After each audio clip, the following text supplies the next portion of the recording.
1, 2, 1, 2, 3, 4. Welcome to the church with two drink minimum. Welcome to the church with two drink minimum.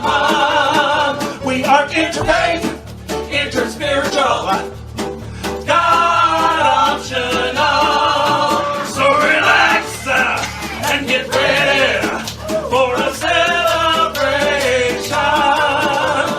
Welcome to the church with a two drink minimum. One more time now. Welcome to the church with a two drink minimum.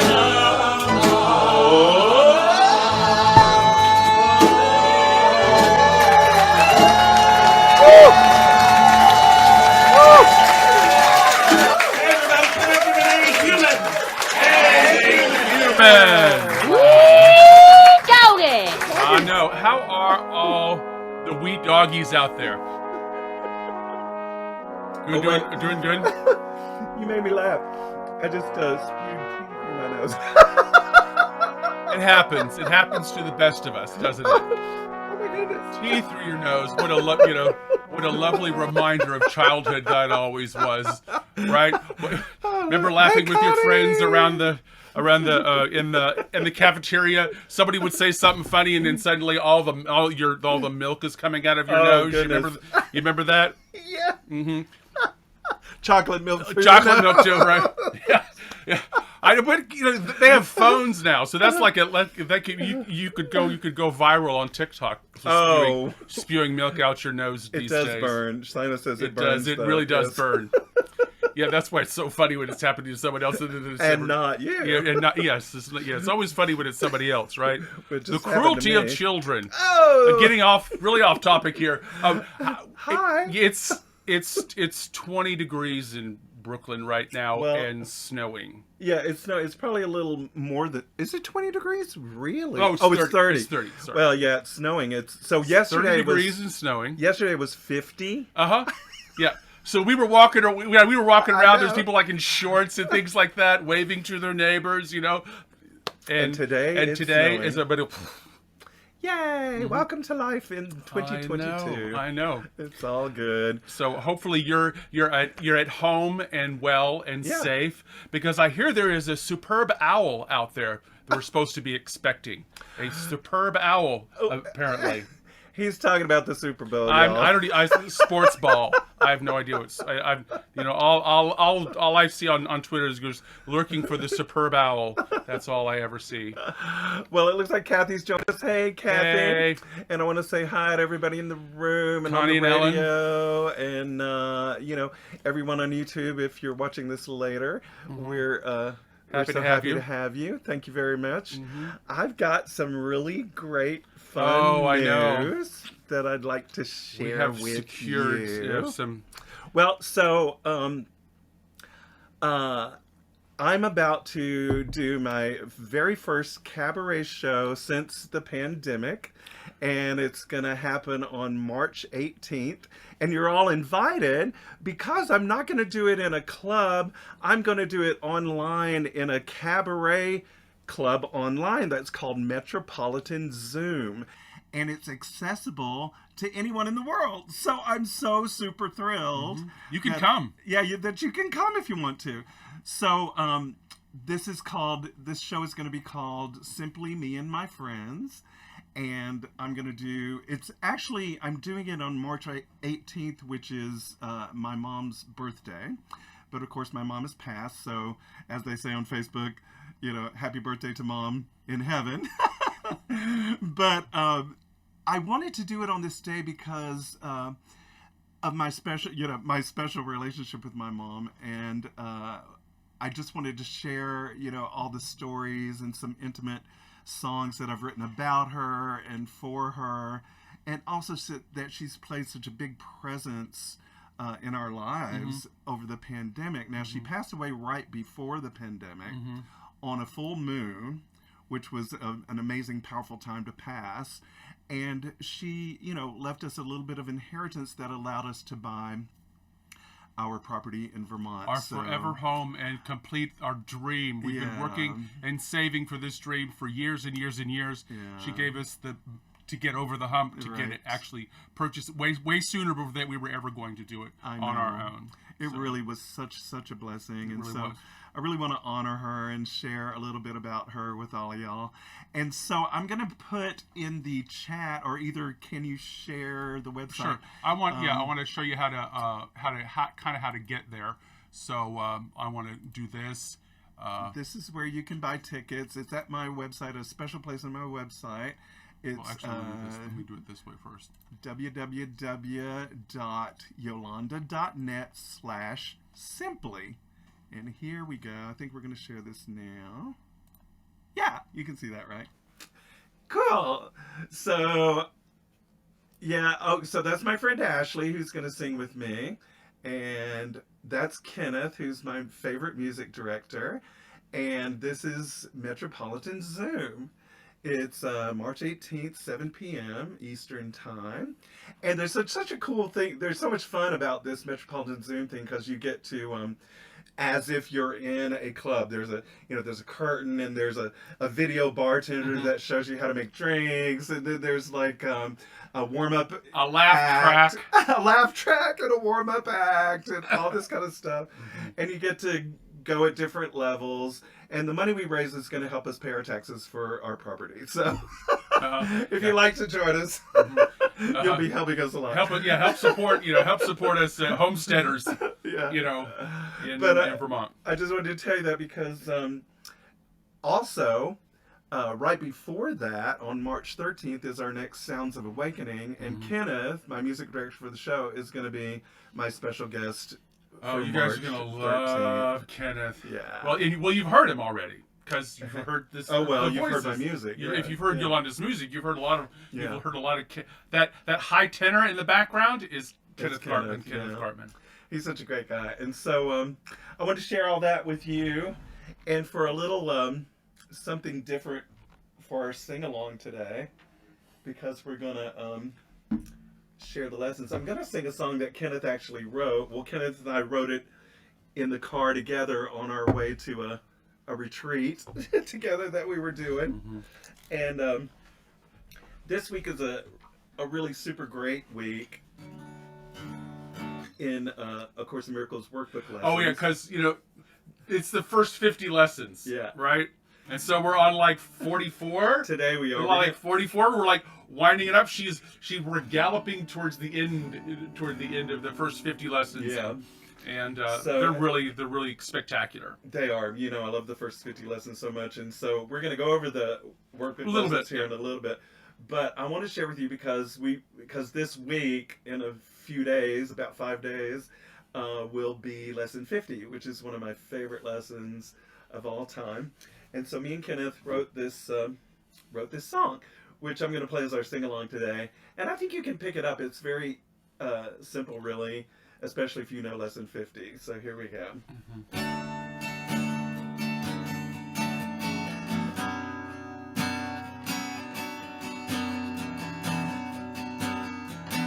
I am sustained by the love of God. I am sustained.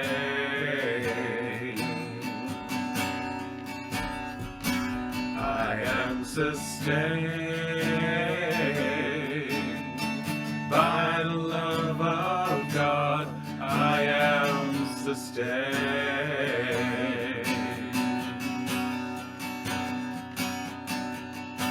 The love of God transports me to perfect peace and safety. I place all my faith in the love of God within me. Eternal, changeless, unfailing love of God. Here we go again. I am sustained by the love of God. I am sustained.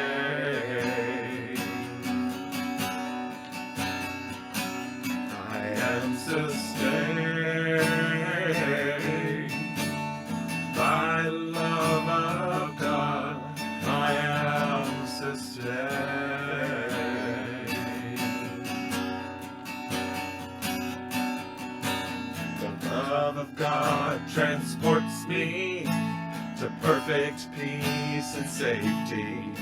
I place all my faith in the love of God within me. Eternal, changeless, unfailing love of God. Right out of the book. I am sustained.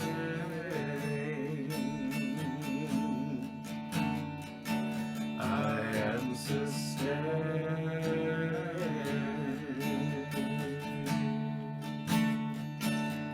I am sustained.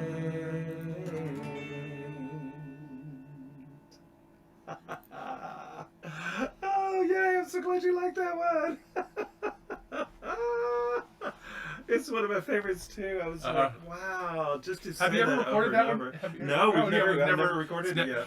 Never been recorded before, ladies Yeah, and gentlemen. I First know. time live. You know, It is kind of the first time live on any kind kind of recording. Yeah, public performance or anything. Yeah, and we sang a lot that year at the retreat, though. we did. And so anyway, when Kenneth joins us, he's gonna be sharing that with us too. And but speaking of the lessons. I know. Oh, thank you, Kathy. I'm so glad you liked it. Uh-huh. Speaking of the lessons, I know. So you know what we like to do. Yeah, we're gonna go. So this is a good. So the instructions to the workbook lessons Exactly. are a really good kind of primer in how to use any spiritual system. Right? It's true. It's true. So let's see how much of the excuse me, how much of the introduction you have memorized. Right. Oh, it's fun. But we want to share it. Not just we want to share it Yeah. in the room. Yeah. You got it ready? I do. Right. There's groove music right there. It is, but you do this, and you have to hit this, Okay. hit the computer audio part over Okay. there. Awesome. Here we go. Let's see. Remember this? Oops. Oh. You have to click. There we go. Oh yeah. Here we go. All right, you remember this? You sing along? Here we go. The overall aim of the exercises is to increase your ability to extend the ideas you will be practicing to include What is it? everything. I know. This will require no effort on your part. The exercises themselves meet the conditions necessary for this kind of transfer. Some of the ideas the workbook presents you will find hard to believe, and others may seem to be quite startling. This does not matter. You are merely asked to apply the ideas as you are directed to do. You are not asked to judge them at all. You are asked only to use them. It is their use that will give them meaning to you and show you that they are true. Remember only this: you need not believe the ideas. You need not accept them. You need not even welcome them. And some of them you may actively resist. None of this will matter or decrease their efficacy. So do not allow yourself to make exceptions in applying the ideas your workbook contains, and whatever your reaction to the ideas may be, use them. Nothing more than that is required. Use them. Nothing more than that is required. Use them. Nothing more than that is required. I know. So, remember only this. She says that like 4 times, right? Yay, Arizona made it. And the robot army comes in to help along.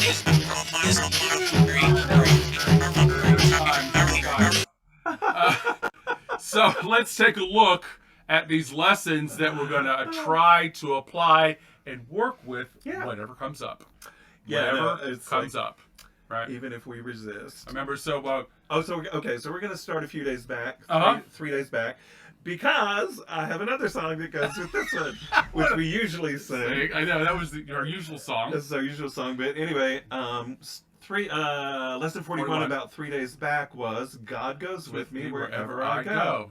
Now, if you were following me on Facebook, I see the first paragraph. Today's idea will eventually overcome completely. Yeah. The sense of loneliness and abandonment all the separated ones experience. Right. Yes. So overcome. See, she's addressing our own loneliness. Yeah. And abandonment issues and stuff like that. It's really lovely. Yeah. And then lesson 42 is.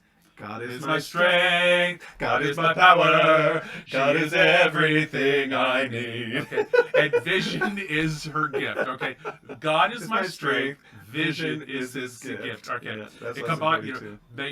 Sets forth an effective relationship. Yeah. Right. It sets forth this relationship between my strength and how I could see the world if I rely on what is true. And we're going to talk about that later today. And lesson 43, which was yesterday, God is my source. I cannot see apart from him. Right. God is my strength. God is my source. God is my source. God is my power. God is everything I need. I cannot see apart from him. And I like this we're first only line ever too. looking at the oneness, whether we know it or not. I like this first line too. Go back. Okay. The first line is good. Perception is not an attribute of God. Yeah, that's her perception. This vision was like, the day before, she goes, how you perceive isn't a thing. Seeing as things are is vision. Right. Perception is not an attribute. Yeah, perception is opinion. Yeah. And today is God is the light in which I see. Right. Yoo-hoo! So, it's like God is within me. Mm-hmm. Yeah, eternal, changeless, unfailing love of God. Yeah. It's the light that's within me that I see. I see what I am by seeing with God's own vision. Right. It's the truth. Lesson 44. That's today. I know.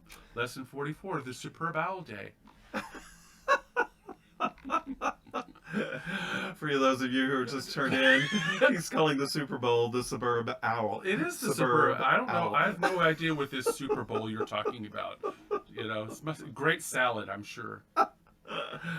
Oh, I just feel so great. It's a fun day, and I'm looking forward to a terrific week. And so let's ring the bell. Let's ring the bell and play a video. And what did we drop there? I don't know. All right.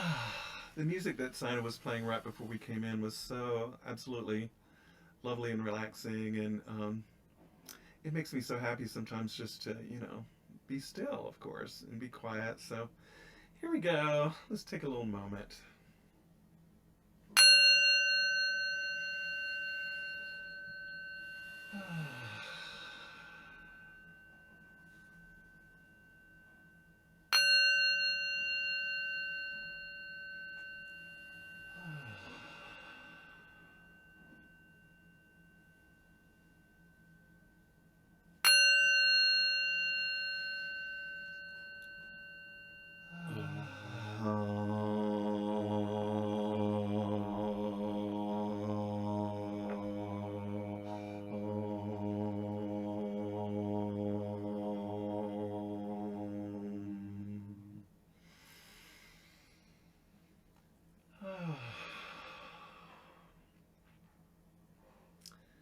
Today, right here, together in this Zoom sanctuary, we are consciously co-creating a circle of love.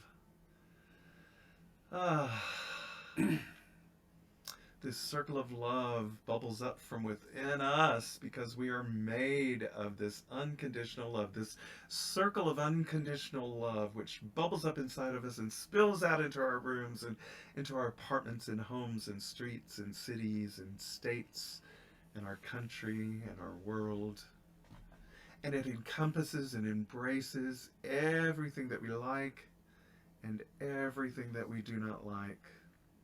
And we welcome it all and give it a radical yes and embrace what is ours to do. So, as we just take another deep breath and a moment of silence, we'll know that God, aka Grace, goes with me wherever I go. Blessed be. And so it is.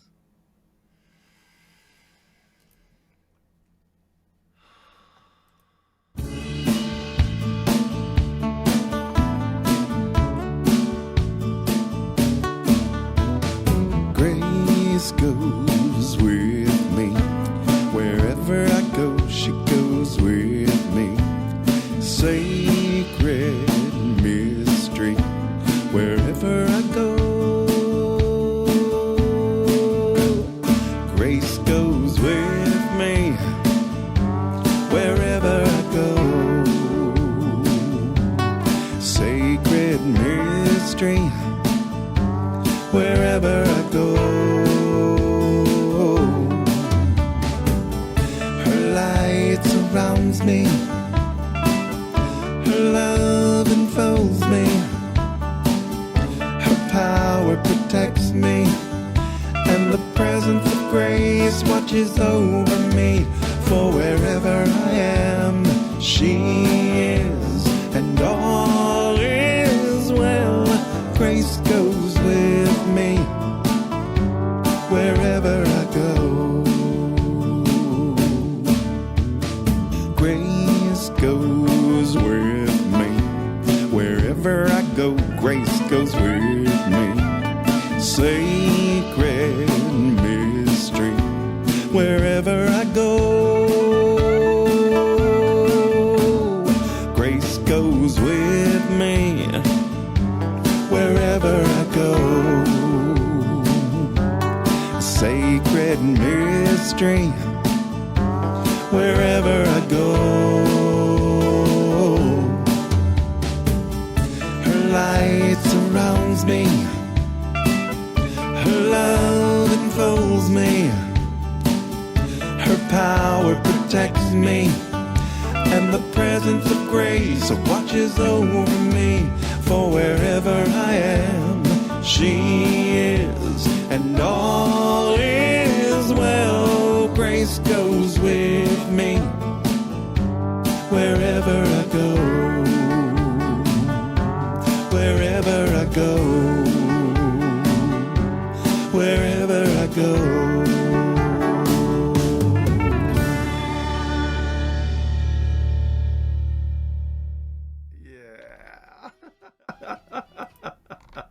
Yeah, that is Gracie McSqueakers of the third. Gracie McSqueakers the third. We call her of the wide stance because she's a chonky girl From the planet Chonk. Yeah, from the planet Chonk. Yeah, but She's my own little slice of God right here. We love our kitty. We're ridiculously in love with her. The way you can be in love with somebody that can scratch you just because. Right. But it's a celebration of all living things. I know that God has made. I definitely see myself in Gracie sometimes. Oh, I know. I love those pictures of you and her. And of course, Jacqueline's cat is also named Grace, and Arizona has her cat usually with her by the name of Tika. Connie, what's the name of your kitty? We have messages in the chat. Okay. Put the name of your kitty in there. Alrighty. Yeah, we'll say hi to your kitty for us. Yeah. load up Gracie and in here. But there we go. Let's see if we can. Yeah. Okay. That's good. Awesome. Okay. So. Okay. Yeah. So I want to. Yeah. Wait. Maddie and Maddie and Smunky. Smunky? Wow. Maddie and Smunky. Well, We love them. Yeah, our cat weighs like 25 pounds. Yeah, so she's a we've big like girl. 2 cats in one-headed cat, 25 pounds, something like that. chunky. 22 pounds, something like that. But I want to show you. So today we're back. So remember last week we talked about the ego. Or we're going to talk about how some strategies for recognizing the ego and putting in place the mind of God, putting in place this vision that we've been talking about, right? Right. Like exercising the strength that you have, right? So how do what are these? What kind of decisions do we make with the ego? What kind of decisions do we make with God or with the oneness or out of wholeness? And an easy way of recognizing quickly whether you're making decisions with your ego, your little animal monkey mother self. You remember the monkey mother we started last week? She's scanning. She's trying to protect her child. That's all she's about, right? So see whether we are trying to protect a material existence or whether we are trying to express the love of God to be peace on earth, right? How to recognize whether we're making those decisions. So I want to share with you this image. Do you see that? This is a sculpture of found objects in the shape of a human being sitting on a stool. So this is how a lot of us think that we are. We're a collection of objects. We're a collection. Oh, you mean like where our eyes are, and our your lungs and our whatever, your different parts. our arms and legs and things like that, and we're a collection of memories too, right? Because memories are also a part of form, and so we're all the things that we put inside us as well, right? Our bodies are made up of all those things we put inside of. Coors Light, maybe you see there, a light box. Cars are likes and dislikes. So all these things are ways of saying the way we put together an identity out of a lot of material objects. And the way the Course puts that together is they kind of say that's how we constructed ego. We constructed ego out of physical attributes, out of physical forms, and the Course wants to get us to understand, to not be afraid of that or worry about it, because there's nothing to worry about, but to recognize it, that it just doesn't work. And if we could recognize and play out the decisions we make, and we can see the results of them, we might make different decisions. Oh, okay. Right? Interesting. Okay. So Well, so this is from chapter 4, and chapter 4 is all about the ego. It's the nature of the ego, so we're not frightened of it, and we recognize it for what it is. In another part in the course, she calls it a pathetic. She does. So yeah.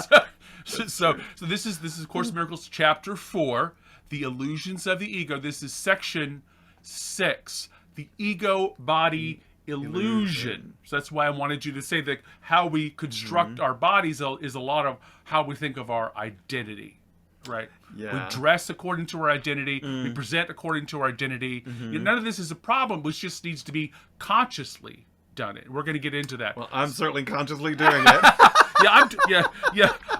One of the things I love, he goes, "Oh my God, you look so handsome today." I said, "Thanks. I did that on purpose." I did that on purpose. I did it all on purpose. I did it. I bathed and shaved and brushed my teeth and all kind. I do it all on purpose. Oh no! Well, thank goodness. I'm glad you did bathe and shave and brush your teeth. She does. She really appreciates that. So let's read what I've highlighted in these first two paragraphs. No, tell you what. Read the first paragraph because it's really good, and then the highlighted part of the second paragraph. Okay? I will, but I want to remind everybody that we're sort of switching back and forth between screens. And hi, Jacqueline! Yay! We're so glad you're here. Yay! Hey. So So if you have a comment, we'd love to hear it while we're moving along. So put it in the chat, or if you just have something to say, just unmute and say it, because we're switching back and forth between screens. So here we go. We're going to start with this. read the first paragraph. Okay. All things work together for good. That's the first Yay! sentence. That's Romans Period. 8:28. All things work together for good. Tell them where it is in Romans again. It's Romans 8:28. It was one of my favorite Bible verses when I was growing up. All things work together for good. There are no exceptions except in the ego's judgment. The ego exerts maximal vigilance about what it permits into awareness. And this is not the way a balanced mind holds together. Okay. I'm going to put a pin in that balanced mind idea for you. Keep going. The ego is thrown further off balance because it keeps its primary motivation from your awareness and raises control rather than sanity to predominance. Put another pin in that control versus sanity. Go ahead. The ego has every reason to do this according to the thought system which gave rise to it and which it serves. We learned that last week. Remember, getting comes from the ego's primary. The foundations of the ego is getting, and that's why I use the monkey mother idea. There's not wrong with trying to protect your child or getting food for your child or satisfying hunger or something like that. There's nothing wrong with that. No. Okay, and finishes off the paragraph by saying sane judgment would inevitably judge against the ego and must be obliterated by the ego in the interest of its self-preservation. So the ego wants to obliterate your Itself? perception so that doesn't feel threatened. So read what I highlighted in the next paragraph. It therefore tries to conceal not only unacceptable body impulses. Who has had unacceptable body impulses? Oh my God. But also the thoughts of God, because both are threatening to it. Being concerned primarily with its own preservation in the face of threat, the ego perceives them as the same. Okay.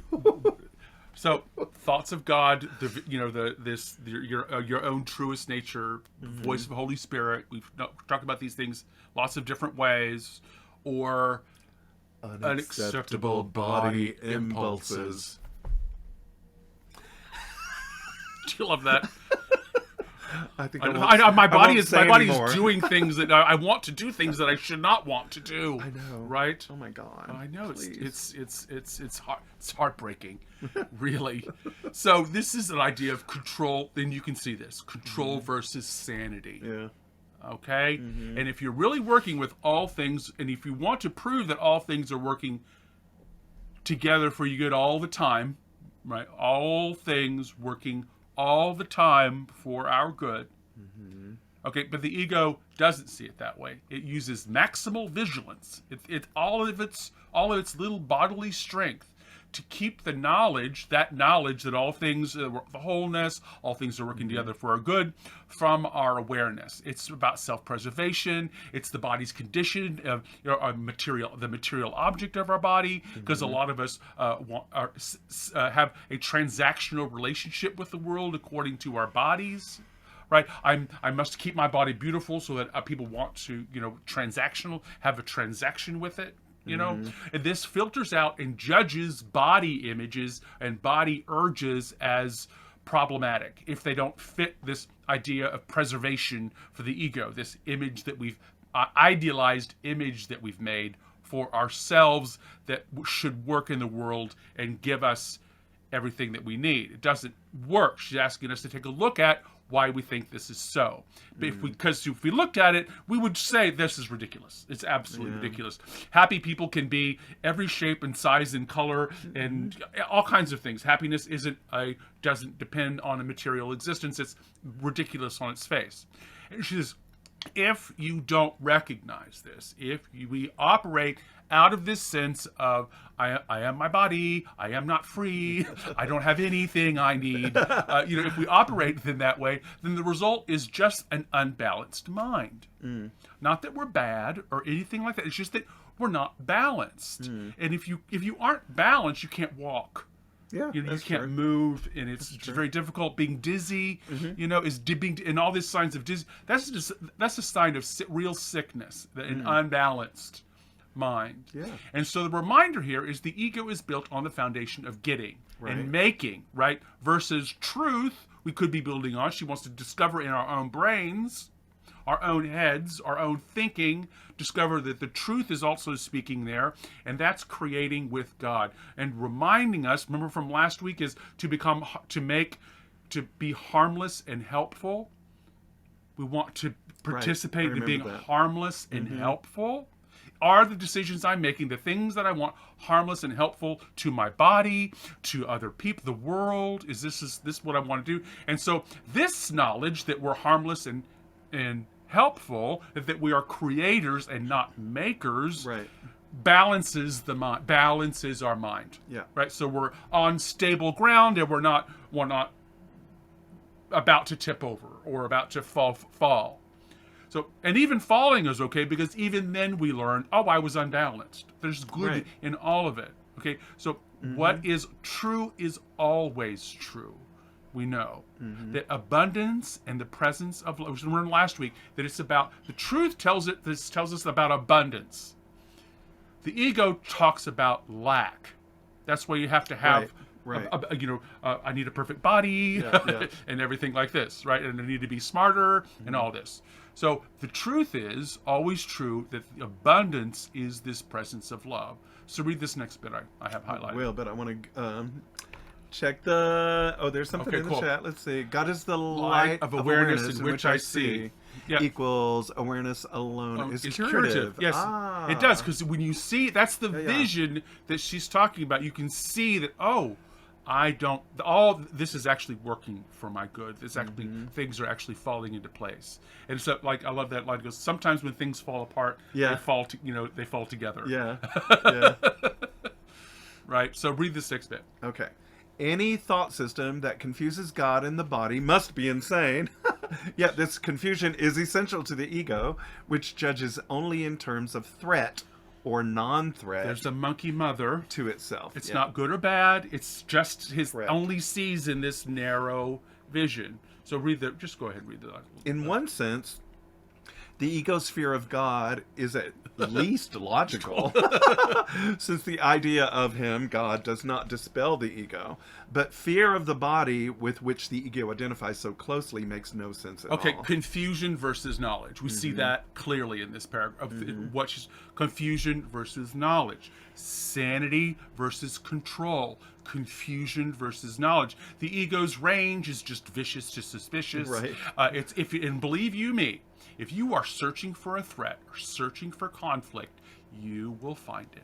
The universe will step up and say, all righty, is that what you want? Is that what we're going to enjoy? There you go. Yeah, let's do that. They will, and you'll find threat. But if you're searching to be helpful, if you're searching for ways in which you're helpful and harmless, you'll also find that. Right. Creative energy becomes available to us. Strength, we're doing the lesson, strength. God is the strength in which I see, right? So this isn't, the ego has an undifferentiated fear. It cannot tell the difference between a real illusion and something that is not an illusion. It just doesn't have the ability. Not good or bad, it does not have the ability. It sees God as a threat, as this annihilating force, something that it has to be pleased and, sacrificed to, and pleaded with, bargained with, right? And this, and a vulnerable body is a threat. And if you're a woman or a child, or you have darker skin, you do know that your very body is a threat, right? Yeah. We've been treated. We can see that play out. So that is the ego that's living in this undifferentiated place of fear, in which the ego is making the decisions. Right. Not the making part of ourselves, not the creative part of ourselves. Yeah, exactly. Right. So read this next bit. I will. Let's see if there's any chat. Check that. Yay. Okay. Yeah. All right. So let's get back. Okay. The body is the ego's home by its own election. It is the only identification with the with which the ego feels safe.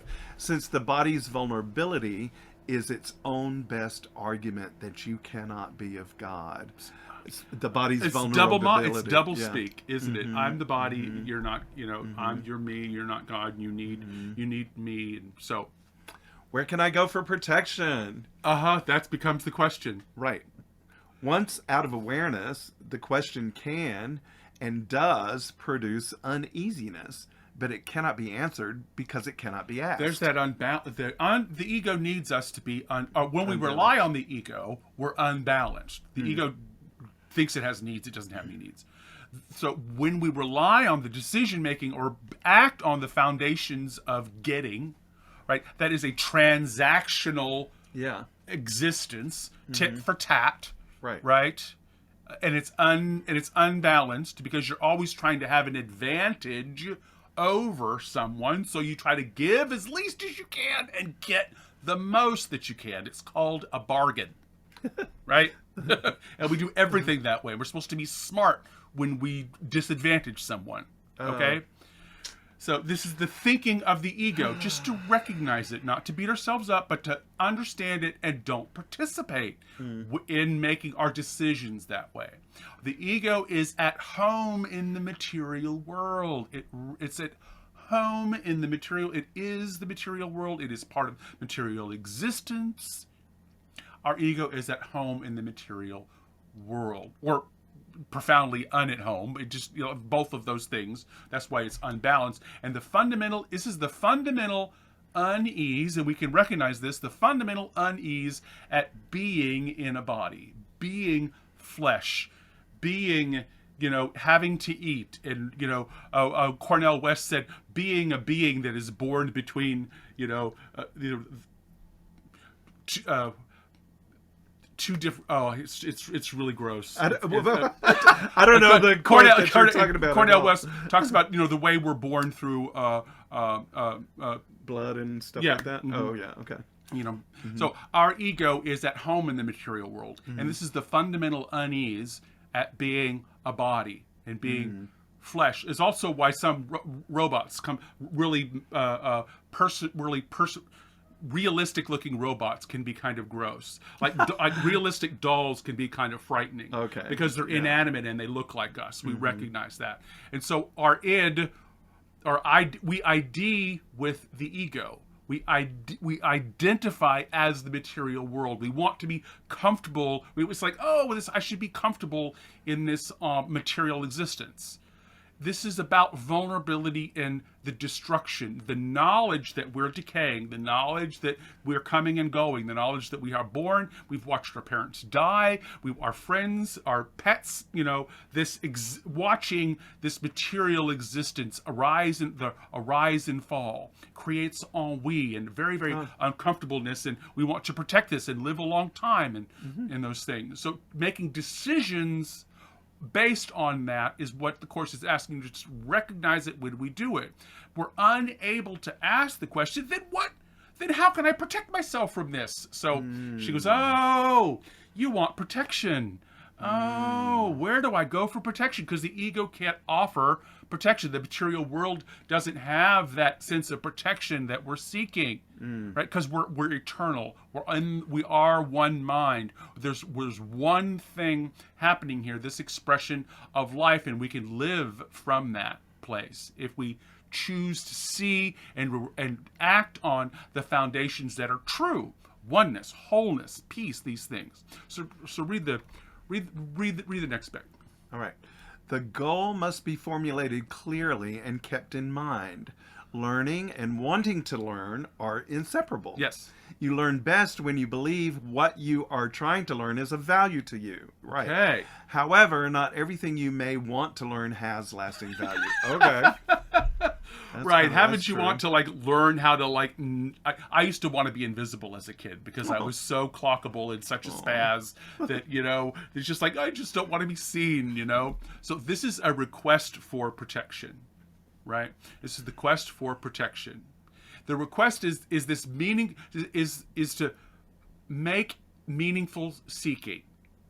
You have a spiritual practice. Use self-inquiry to acquire knowledge. And she says we can consciously organize our mind. We can consciously direct it. That's so the answer to where and how do we go for protection is this choosing to be conscious. And she asks us to have a goal. What is your goal? What do you really desire to know? Who you are, I hope, right? What do you desire to know? Not how to better cope in the material world, but how do I know who I am and express that? This is a value that is real and can be expressed and can be known. The evaluation she's asking us to make here in our decision making, and whether or not we're working with the ego, is, oh, will this last? Am I working with something that is lasting? Am I working with something that is real, or am I working with something that's going to rise and fall and disappear? Because knowledge is lasting, peace, joy, and love. So read this last bit, and we're done. All right, let's see. The ego's characteristic busyness. Go back up because I couldn't read the word. The ego's characteristic busyness with non-essentials is for precisely that purpose. Preoccupations with problems set up to be incapable of solution are favorite ego devices for impeding learning progress. I love that sentence. What for? This is the question that you must learn to ask in connection with everything. Everything. What is the purpose? Whatever it is, it will direct your efforts automatically. When you make a decision of purpose, then you have made a decision about your future effort. A decision that will remain in effect unless you change your mind. Break it down for you. She gives you a 4-step process and I call these the strategies for decision making. 1, commit to what is eternal and what is real. Right? Love, joy, truth, peace, those kind of things. Commit to pursuing, understanding, embodying what is real. 2, ask all the time, why am I doing this? What's this for? What's the purpose of this? What's the purpose of this friendship? What's the purpose of this job? What's the purpose of this relationship? What's the purpose of this book? What's the purpose? What's the purpose? What's it for? What's it for? What's it for? 2. And number 3, make a purpose-driven decision. A purpose-driven decision. Once you know what it's for, I can abandon it or say, this is what it's for, and then use it make the decision. And then number 4, take action. We must take action on this. The effort in a specific direction is the way she said it. Take effort in a specific direction.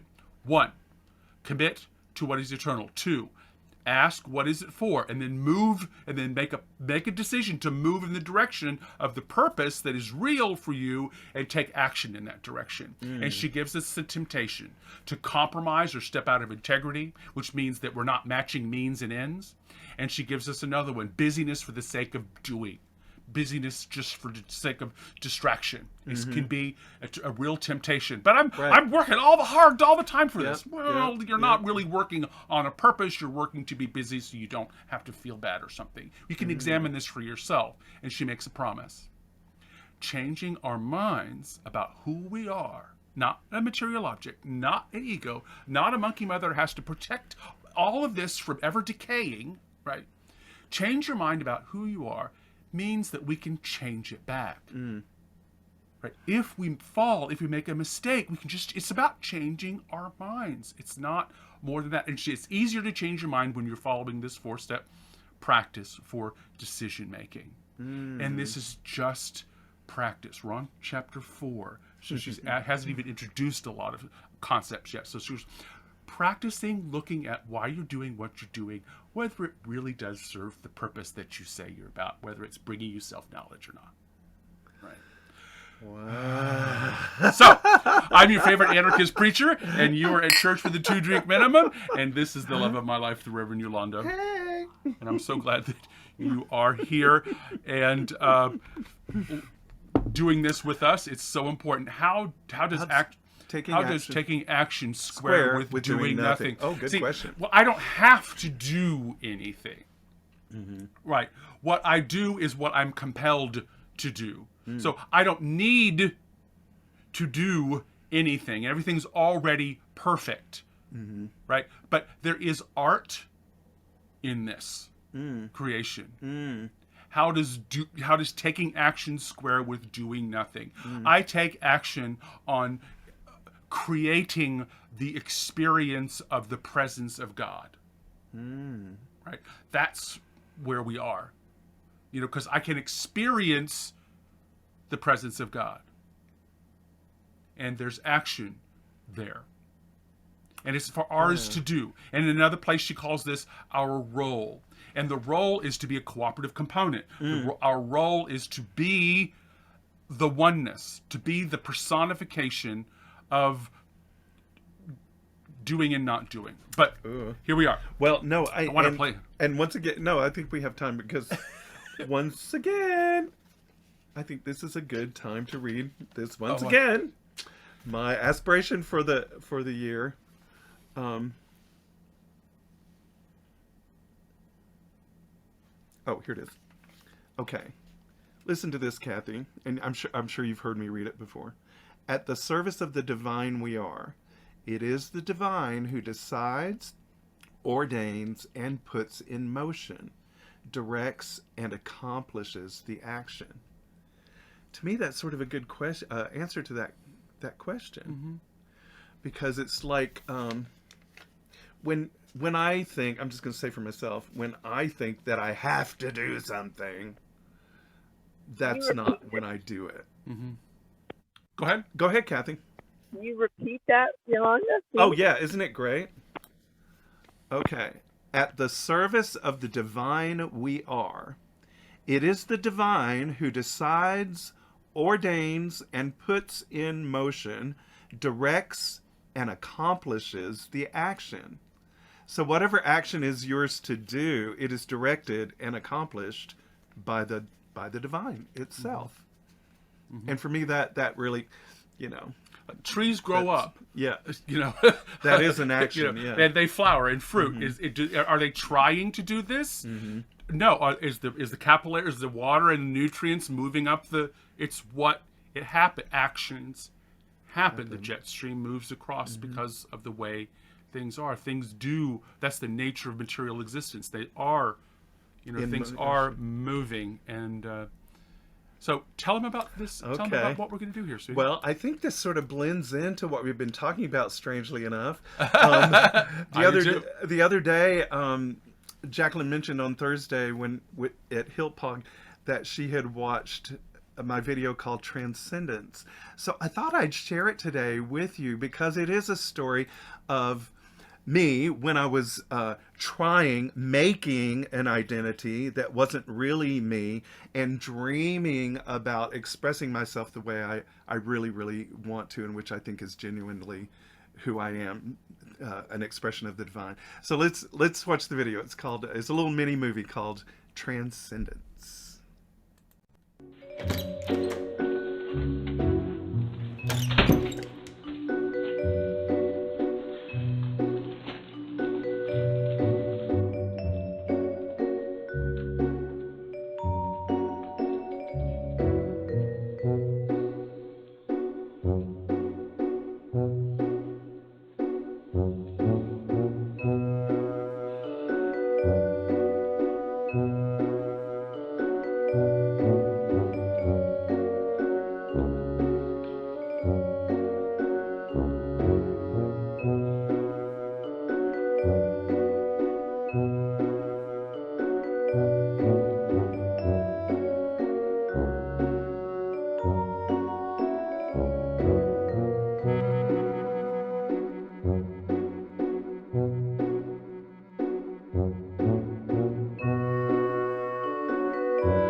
everything I thought I knew disappeared.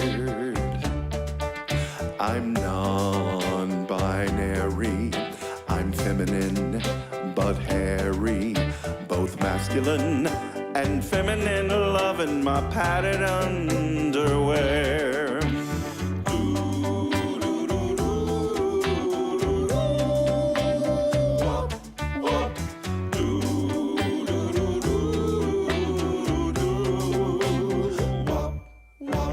It doesn't matter what I choose to wear. My identity's not a bodily affair. And I know that it's hard to believe that my spirit transcends these boundaries. So you rock me and I roll you. And what is a gal supposed to do when there's more than two sides to this story? What do? I change the world's view. Oh, I'm living in transcendent light. My whole world is set right here. 'Cause I'm not afraid of who I am. I once was lost, but now I'm found. I'm living in, I'm kissing and hugging in transcendent